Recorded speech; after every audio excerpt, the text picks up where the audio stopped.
Oh. Oh no. I saw that the other day. Oh no. It's so good. Oh. Why is this here? Terrible. Me in everyday life.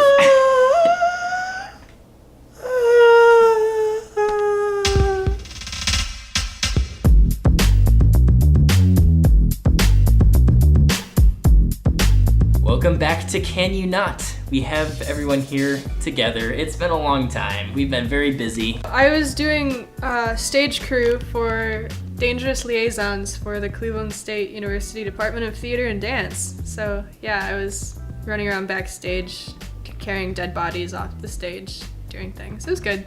And Jesse just had your break, and how was that? It's overrated. It's definitely overrated. I don't know why anyone would schedule your spring break to be the end of February, first week of March. Spring, that's not even spring. It's not even spring break. So, but yeah, anyways, back to it. We are here though, and we are here to deliver episode 15. What have you been doing, Joe? Can you not? What have I been doing? That's a good question. I mean, I've been working on my short film Prism, which we'll be crowdfunding for soon, so I'll probably give a plug for that in the upcoming future. Who would like to go first? I did nose goes. So I guess I will be kicking off this episode. That silence was the nose goes. Just so everybody knows. Goes. Ha.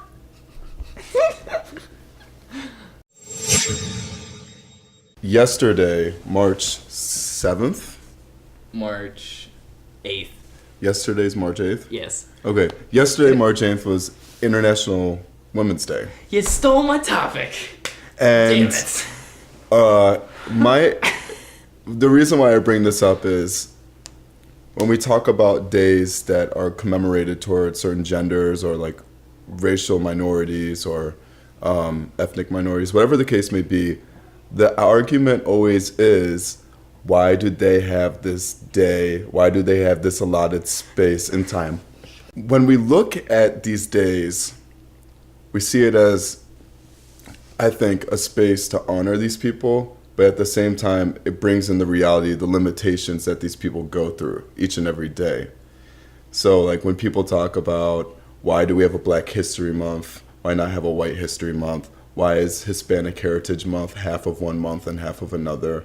And why is International Women's Day recognized? Right. I think people are missing the point of the reason why we have these days is to put into light how these people are undermined, how they're oppressed, and how they are marginalized. So I personally can't understand why people argue against these things, but what I want to know is what kind of things are people working through to come up with these notions of like anti-Black History Day, anti-International Women's Day? One of the closest arguments I've probably found, but I think still can be kind of refuted in a sense, is like there's that interview that seems to go around every February with Morgan Freeman, and he's explaining, the interviewer says something about Black History Month, and he's like, oh yeah, I don't like Black History Month. And he's like, you don't like Black History Month? And he's like, yeah, you're gonna renegade my entire history to 1 month? And that's probably the closest I've found to a compelling argument about like, it seems kind of like, I could see how that, from that perspective, it would be kind of like, almost like, well, here's your one bone, kind of.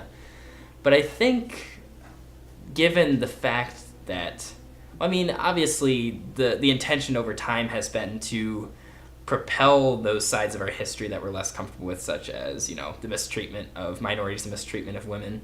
It's become more and more in the curriculum, which is good. But I think there's still people who don't understand or at least forget, I think it's not, I guess I rephrase that. Yeah, I think they forget, how important that was to our history and how that's something that we should not be proud of, obviously, but we need to remember why we're not proud of it. And especially, I think, in today's tumultuous society, like, I think those reminders are more important than ever. And to celebrate, I think that's really, the purpose of those, days and months, stuff like that. It should be a celebration, too. not only just a remembrance, I guess. Yeah, I have two things. The first one, I'm just going to reply to you really fast, is I don't think Black History Month and Women's Day and so on and so forth, I don't think that's to remember how terrible these people have been treated. I think it's to celebrate everything that they've accomplished. It's not about remembering that slavery existed. It's about, look at these people who history books aren't telling you about because they're written by privileged white men. Look at these things that women have accomplished that you've never heard about. Like, you've never heard of these people before because they're not in the history books and it's not taught. And I think it's very much an educational thing because it's not taught. So I guess if I had to argue against these things, it would be, okay, well, if the goal of this is to recognize and educate, why don't we just fix the textbooks? But obviously, I don't have the money to do that. So that's not my place, I suppose. Plus, you get so much backlash from people saying, why are you trying to rewrite history or whatever? Yeah, I'm the one trying to rewrite history. That's it. It's not everybody else. Just separately, another thing that I thought about was just people who get, I remember, okay, so I think the reason why people are so upset with these things and they say, well, it's not Black history, it's all the history, it's not Black, it's all, and it's not women, it's humanitarianism, is that a lot of the people who are upset with these things come from a place of privilege where they do not constantly have to think about this. This is not something that is in their faces all the time. So the moment that you even suggest, and not everybody, I just feel the need to tack on, not every white man is like this, obviously. But the moment you put something in their face that doesn't include them, they're gonna go, oh no, you're doing to me what you've been telling me that I do to you. Like, you can't do this. And I think it's because their frame of reference is very different, and they don't have to go up against this every day. So the moment that they're given something that they're not a part of, they get upset. And this is like the whole thing with the ridicule of safe spaces when majoritarian men attack this idea of like when women tell their stories of like oppression from their male counterparts or rape culture in general, and they're not a part of the conversation. They feel like they're being, I don't know, their spotlight's victimized and also like excluded from the conversation. This is the same thing with people of color, whether it be Black, Afro-Latino, Latino, Indigenous, Asian. It's all the same thing. And I think the thing they're going to say is, well, we fought for inclusion and diversity, and these safe spaces and these days and these months exclude us from that. And in a way, it's counterproductive to what you guys are trying to fight for, but not understanding that we're having conversations with ourselves and each other because we can identify with one another and uplift each other, and then show that we have had great heroes, geniuses, whatever the case may be, extraordinary people, or just ordinary people with great tasks at hands that they're trying to complete, that we are trying to get their voices heard. And I know with like International Women's Day, I think that's amazing. I think that's amazing. Can it be a month? Can it be a year? Can it be in existence? I would like it to be in existence. Well, yeah, and I think a lot of this comes back to education. Like, I feel like a really big part of the reason why these months and these days and just this recognition is so important is because when you're getting your curriculum in school, you don't get any of the things that Black people did, that women did. I mean, you might get like, this one woman, I'm really bad with names, like so Marie Curie. Yeah, or like these women are the ones who like fought really hard when they were first learning to vote. These are the Black people who first became free and worked to free other Black people. Or even as simple as a woman helped invent Wi-Fi, and she's an actress. Right. So I feel like so much of the curriculum that has to do with minorities is based around how they were subdued, and that is really important. It is super important to recognize what we have put people, we as a culture, we as a country have put people through in our collective past. But that's not women aren't just people who finally got the right to vote. Black people aren't just who Columbus enslaved. There's so much more than that, and you don't hear about it. As soon as slavery is over in the curriculum, that's all you hear. You don't hear about any more Black men. As soon as suffrage is over in the textbook, there are no more women. It's it's just like how every time a black man's nominated for an Oscar, it's because it's a movie about slavery, or it's a movie about the Civil War, or it's a movie about a servant in the 1930s. We literally, as men of color, women of color, and women in general, we do not have any other narrative to live by other than the historical framework that white men set up for us.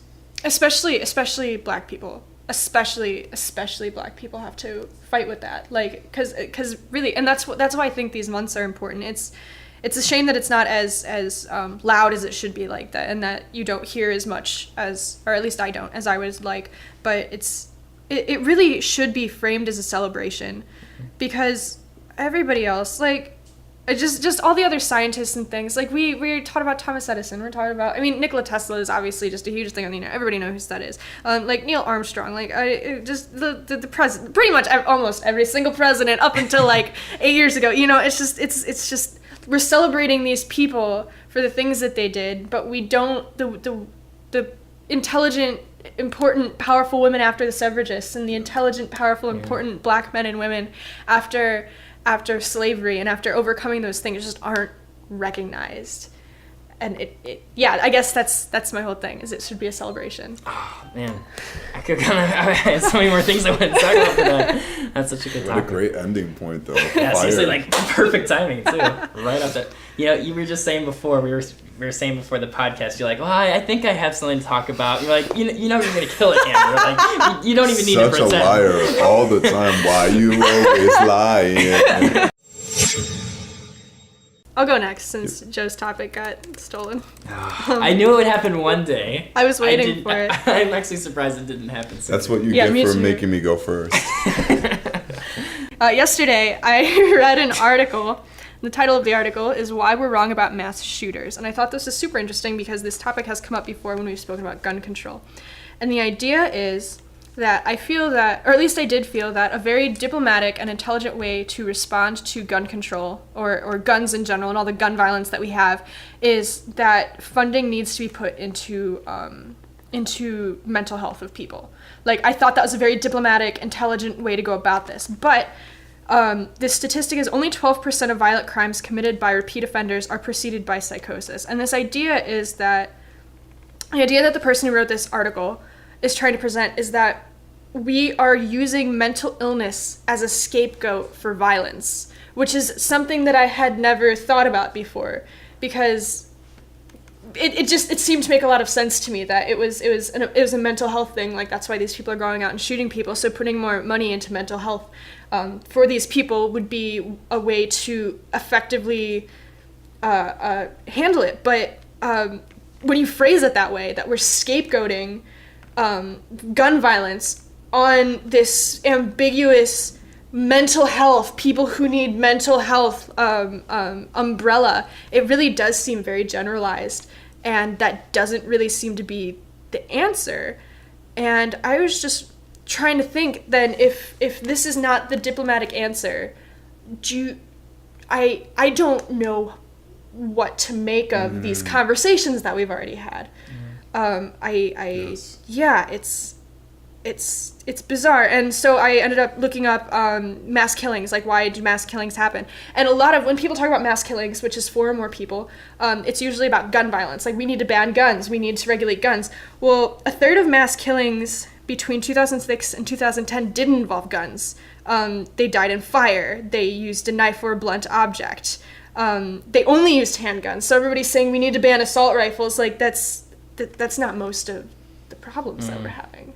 So this is a very broad thing. Yeah, I don't. Wow. That's my prompt. Yeah, man. Wow. If you want me to keep talking, which I can, while you guys mull, unless you got something. Okay, so what I love about this topic is my stance has always been, let's really look at the people in individual cases instead of doing a blanket diagnosis. That's always been my stance behind it. And I know it's a very direct and kind of rough stance to have, because in a sense, it makes these individuals look villainistic. It dehumanizes them, and it also puts into question, are guns really good or bad? That's not my stance on any of this. the thing I find very interesting about this conversation is we can think about alternatives, right? But it doesn't stop the violence at hand, like explosives, arson, just all of these other alternatives. So the thing that we have to put into question is it actually our interpersonal skills we're being taught, like our socialization in this country?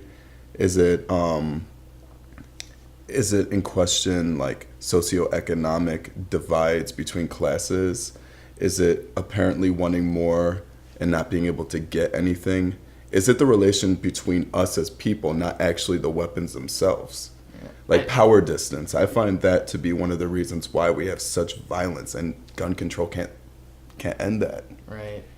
Because I kind of came to the same, like, I didn't even really think about that until I think maybe until less than a year ago when I read a similar article. I think it was actually written by somebody who was diagnosed with mental illness and was saying a very similar thing, like, we're tired of being scapegoated like this. And, like, no one certainly denies that having a stronger mental health system in America would be great. But the fact that they're pushing it on, because, like, you see all the presidential candidates do it. Yes. Republicans, Hillary, Bernie, they all have it tied to mental health in some way. And you're right, like, when it's such a low percentage, does it just come down to scrupulous morals? Like, it's... And what can you do about that in that case? And that really destroys a lot of the arguments coming from people who are very pro-gun. You know, because a lot of them will say, you know, it's just these people who got out of whack and stuff like that. But, like, are they causing the problem? I don't think it's that simple, though, because I don't want to just say that anybody who thinks that everyone should have the rights to have a gun is automatically, you know, has terrible morals or anything like that, which is definitely not true. And there's lots of instances in which I could see someone justifying it. It's such a tricky topic.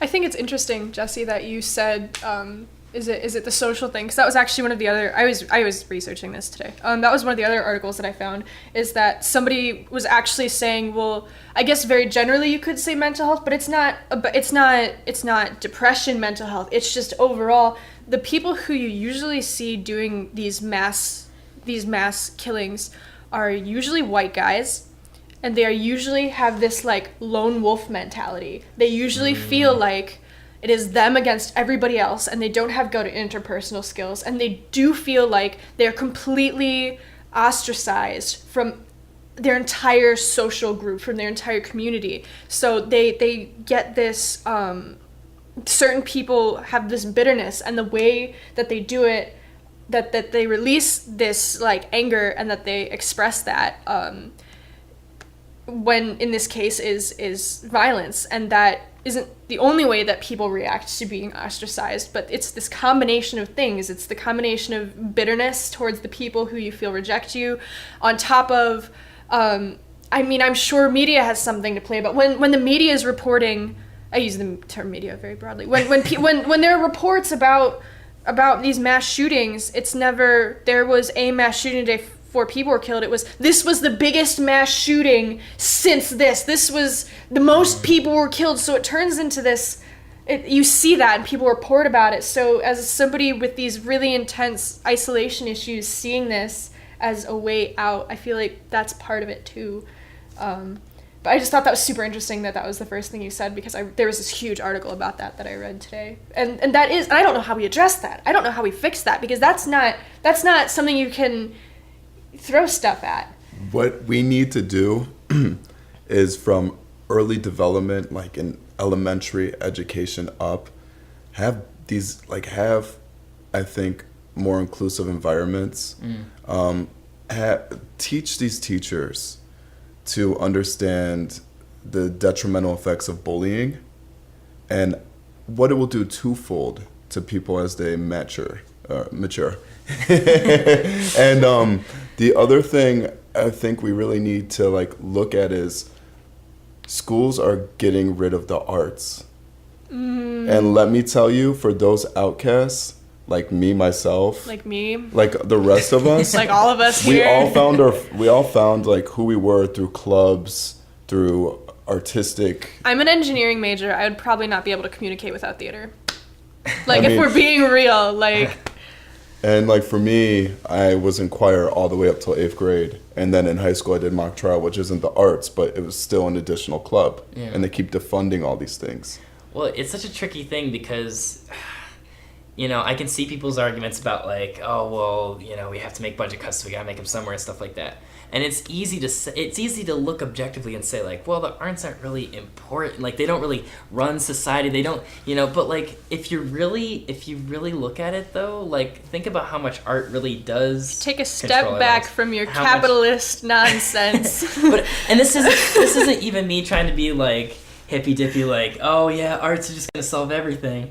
I'm just saying, like, if we really think, like, first of all, just imagine a world without any art. Like, I'm not even. There'd be no ox on the wall. but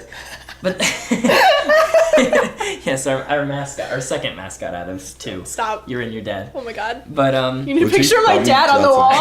OG Bobby Johnson. Woo! Anyway, OG Bobby Johnson. Really think about like how much the human spirit is driven by the need for pleasure. And just like from aesthetic, like I'm talking from an aesthetic, we the like need for creation, the need to create, the need to do and make things. Even the people who have the most, streamlined jobs of their life probably sometimes go home and play with their kid or something like that, and that's a form of art, And so like, it's. Do you see what I'm saying? Like, it's a form of creativity. Creative thinking is far undervalued, and I think it's almost ridiculed. I would say. Because especially I think a lot of it goes back to standardized testing, honestly. Because teachers are put under so much pressure to make sure kids know how to circle A in the right time on the test, and no one's saying those other things aren't important. Like we should learn math, we should learn science. We should learn them better, in fact, but that's a different conversation. Oh man. But to sum it up, we all agree that there is a huge socialization effect to this. We were talking about shootings, weren't we? I forgot. But I mean, like that's what we're coming to as an agreement. Right. These people that feel like they're lone wolves, that have like no connection to like their peers in the outside world. God, I had so many other things I could have said. Like they're looking for an avenue of sorts. And right now, we're not giving them avenues, in my opinion. We're in fact actively cutting their avenues. And we want them to kill in a weird way. Hitler just wanted to be an artist, guys. So, hi. Wow, we just had two phenomenal topics, and the first one was the one I was going to talk about. So no one cares. Yeah, do we have those topics that we had for Hat Day still sitting around? Is that like my punishment that I have to? Hesha and the Sony thing. Oh yeah. I could talk about that. That's true. But out of curiosity, do we have those topics? We have an envelope, but it's somewhere. They were lame. I'm trying a random article at Wikipedia to get. Yeah, let's talk about double drop D-tuning. Side note: Stephen King banned one of his own books because the people who were involved in Columbine said it was inspiration for them, and he self-banned one of his books because of it. Bryce just said for the microphone that Stephen King just banned one of his own books because it apparently inspired somebody from Columbine. Oh wow! Which is thoughts. Huh. Actually, I could talk a little bit about that actually, because this is. Or we could talk about Out of Time, the Stone Temple Pilots. I'm putting this away now. In the 70s, going off of something like that, there was I think he was in his early 20s. It was this guy who published a book called The Anarchist Cookbook. Oh yeah, I know, yes. You're familiar with this then? Are people not familiar with that? Oh, okay, yeah. That's a thing. The idea is that he basically had stuff about how to make homemade bombs. And I think meth. How to make meth, terrorize people and shit like that. Like 10 years later, he was like, oh, I really regret making that book. But at that point, even after it had already stopped being printed, tons of people had bootlegged this book. It had already gotten copied over and over in different people's hands, and essentially people sometimes still use it today. The meth part has been erased a lot, I've heard. Just if you want to make meth, don't look in the Anarchist Cookbook. That has apparently been removed. But that kind of is an interesting question, how much social responsibility do we have, because... On our creations, and what we unleash upon the world. And that brings a good point with the Stephen King book, too, or even just, the fact that, The Catcher in the Rye has inspired mass shootings and stuff. Does that mean that book should not have been written? It has? Yeah. And so, what is... At what point is our responsibility gone? Because I've heard people say we don't like. The art is the art itself. It bears no immediate responsibility upon the public. What the public does with it is in their hands. And I've also heard people say we do have a certain response. We have to think about the audience. It's undeniable. If we know there's going to be an audience, we have to think about what that audience might do with what we do. If it creates imminent danger, like instantaneously, like this cookbook, I think this author had a responsibility to make sure that maybe I shouldn't release this because it could create true anarchy to the point of destruction. The other thing too is, I think we should hold ourselves accountable for how much we take this art seriously and what we do with it. Because, for instance, the Bible, the Quran, the Torah, they're all pieces of art in a sense, and yet we use them as weapons of mass destruction. Right. You know what I mean? Like, it can be literal peaceful messages, but taken the wrong way. Yeah. I would like to pause real fast and say that I don't really consider I've never read the Anarchist cookbook. Like, that's never been a thing I've experienced. I wouldn't call that art if it's just recipes for bombs. That doesn't sound like art to me. That just sounds like a guy who knows how to make a lot of weird stuff, who puts it in a book and publishes it. So in that case, yes, he's definitely responsible because he's putting out a manual for how to wreak havoc. That's way different. The Catcher in the Rye, in my opinion. But I think that's a super interesting question, and I feel like we've had similar conversations before, but I can't place where. I think discluding the Anarchist cookbook. As an artist, I feel like you are entitled to create what you feel, and you shouldn't necessarily have to worry about what other people are going to do with it. And I say that because if artists were constantly under the pressure of how they, not even as a danger thing, but how are people going to interpret this? How are people going to understand this? How are people, like all the symbolism that your English teacher tells you is in a book that you totally don't get, and you're like, why are you feeding this to me? Like that, and it may not even be what the artist initially intended for the book to mean or the poem or what have you. So I feel like in that sense, the artist should create and release what they feel and what they create without worrying about that, because it really is, I feel, very difficult to know if anybody's even going to look at what you make, let alone interpret it right or wrong, let alone use it for something destructive or something amazing. So I feel like if you have a basis already, like if you are you're a very, very popular artist, that you start to have a responsibility over the people who are actively following you, like crazed maniacs. Like, maybe you shouldn't tell them to go do weird stuff, like shoot people, but... I do, now hearing what you said, I'm really, like, thinking about this. That book, the Anarchist cookbook, it's crazy to me that you would even publish something like that. Because I'm thinking to myself, physicists, chemists, and other science geniuses would not put out the whole construction and equation of, like, atomic bombs. They would not release that stuff to the public. And, like, what else are you going to do with a manual for how to create bombs? Obviously, you're going to make bombs. Like, what did they expect? Let me try phrasing it from a slightly different perspective. I had just finished reading The Portrait of Dorian Gray. Such a good book! It's great. But at the time, the author felt compelled to write a new introduction after he came under fire. I think it was a year or two later, where in essence, because people were saying, it had like things that were considered homosexual undertones and sodomy and stuff like that, but looking outside of that and just looking at it from just morality in general, he was saying that no work of art inherently has any morality to it. It is all left to the reader's interpretation. That's the whole book. That's the whole And that's what story. I was thinking. Like, it seems kind of ironic that he would say that when the story is literally about a guy fighting with his morality and being ugly on the inside. So, like, I think he's kind of full of BS. But is there any truth to that at all? Like, does it really just come down? Can you literally just put something out and say, this is just like when the news reports, isn't that kind of what they're doing? I mean, they always put a spin on it, but I'm saying in theory they should be just putting out this information, and it's up to the public to read into whether this is good, whether this is bad, in theory, obviously. Well, the great thing about our world and our existence is that we're all individuals for the most part, and we all have different perspective scopes. Right. So, like, when you're saying, like, okay, a news outlet throws a story there, and you're saying, like, should they just throw it out there? I'm thinking to myself, there's no way they're just going to throw it out there because they're already going to be biased from their approach.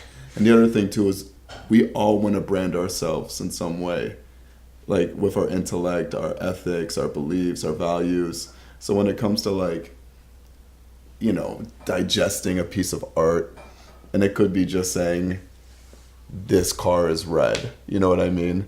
To me, like, is red a violent color to me? Could it mean death? Could it mean, like, violence? Could a vehicle actually mean, like, destruction in a sense? You know what I mean? Like, we all are branded in such a way that we're not gonna, like, perceive that art.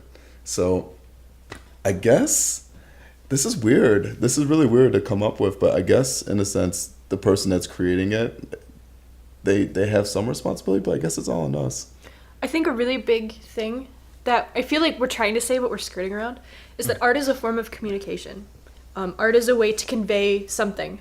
It can be as straightforward as here's how you build a bomb. I don't know if that's art. I'm really skeptical. Or it can be as abstract as cubism. You know, it's a means of communication.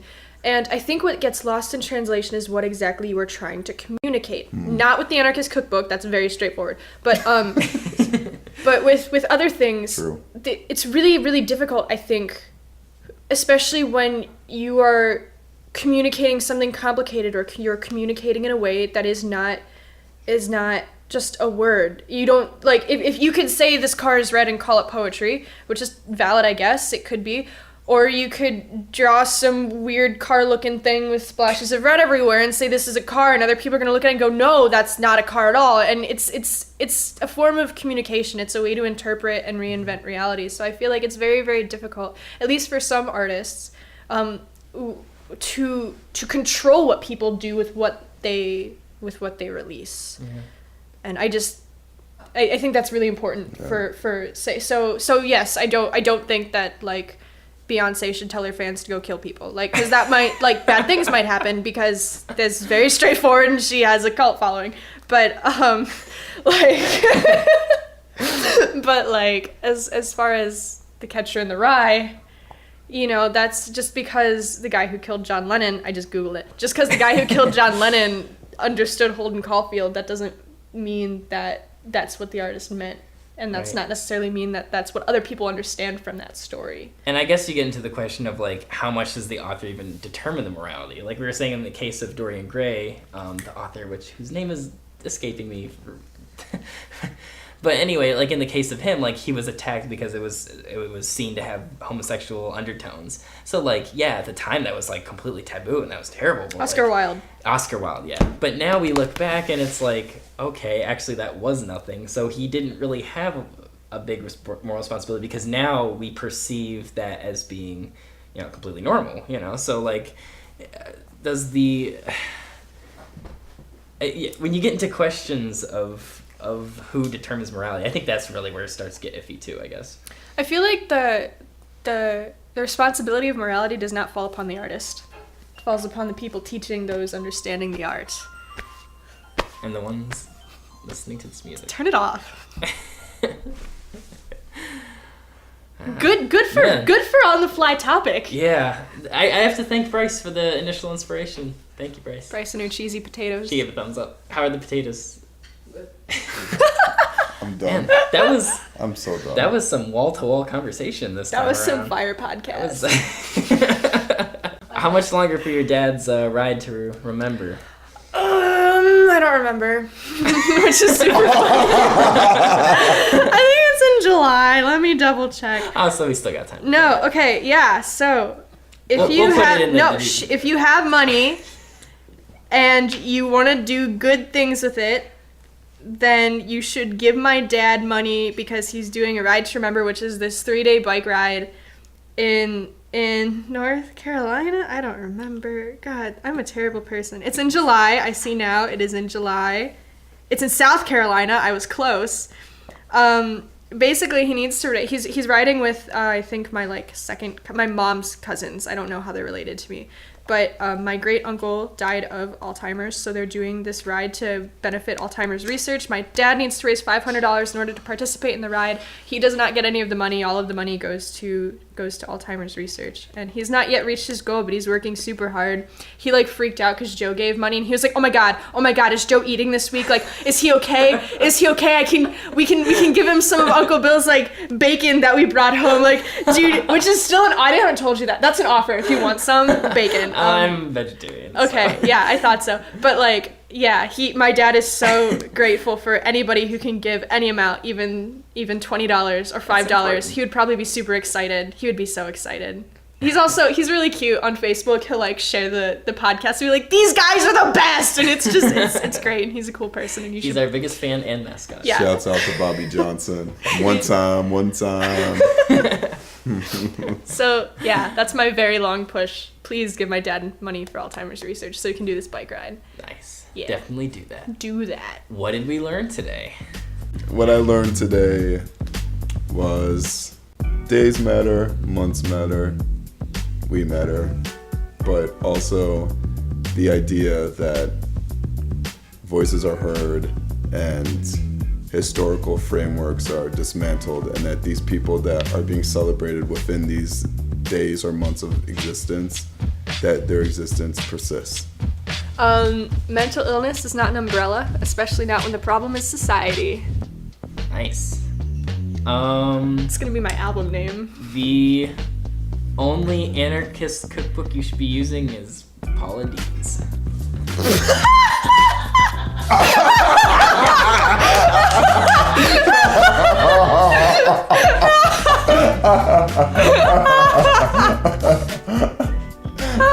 And also, can you not? Can you not? Shucking and jiving.